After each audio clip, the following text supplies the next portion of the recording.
P Khurana का आप सबको नमस्कार। ज्योतिष के इस ज्ञान सागर में आप सबका स्वागत है। आज हम चर्चा करेंगे वास्तुशास्त्र की। वास्तुशास्त्र एक ऐसा शास्त्र है which is governed by the strict principles which are applicable to everybody. वास्तुशास्त्र के अपने सख्त नियम हैं प्रत्येक वर्ग के व्यक्ति के लिए।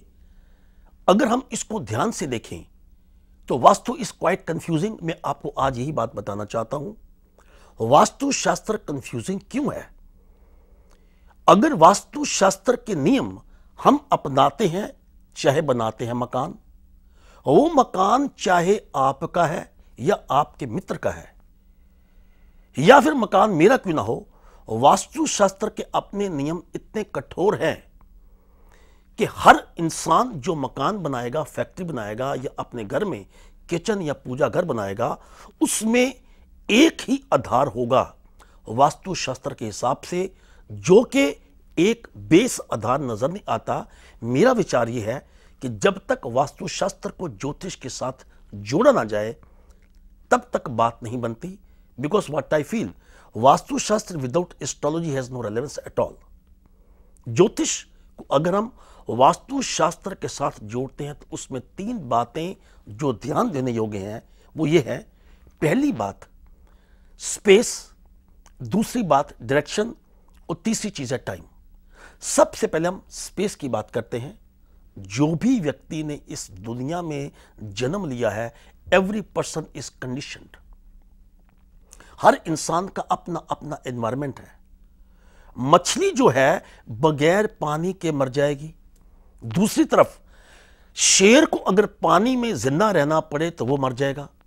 इसका मतलब क्या हुआ कि हर व्यक्ति की अपनी जरूरत अपने शरीर के साथ अलग अलग है, अपने शरीर के अनुसार अलग अलग है। एस्ट्रोलॉजिकली यह जानना बड़ा जरूरी है कि जब आप मकान बनाते हैं तो it should be according to the climate. वो क्लाइमेट जो आपको सूट करता है, उस क्लाइमेट का या आपकी सूटेबिलिटी का हमें मालूम कैसे होगा जब तक हम आपका हॉरोस्कोप नहीं देखते।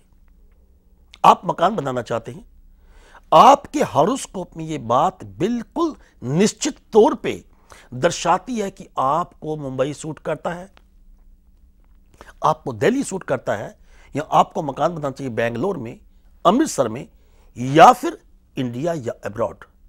इसका मतलब क्या हुआ कि आपके जीवन में जब भी आप किसी चीज का निर्णय लेते हैं तो स्पेस इज मोस्ट इंपॉर्टेंट।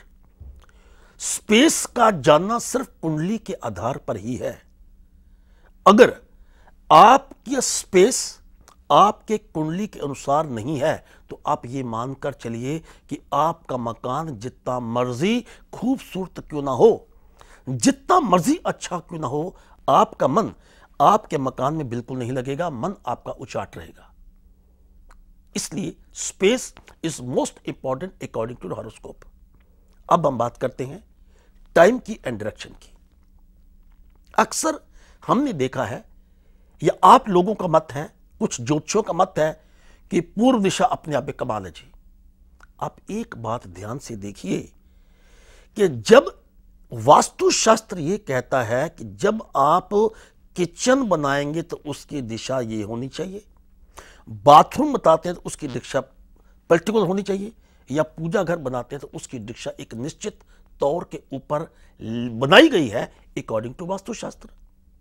लेकिन ये दिशाएं हर राशि के व्यक्ति के लिए अलग अलग निश्चित है। एक ही दिशा हर व्यक्ति के लिए निश्चित नहीं हो सकती।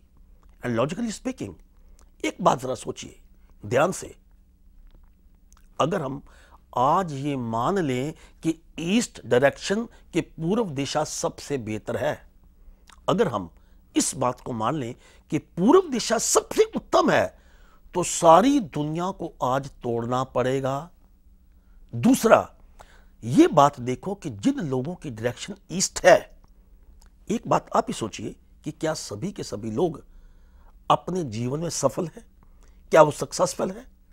क्या वो अपने जीवन में कामयाब हैं जिनकी दिशा ईस्ट है? मेरे ख्याल में आप मेरे साथ बिल्कुल सहमत होंगे कि यह पॉसिबल नहीं है।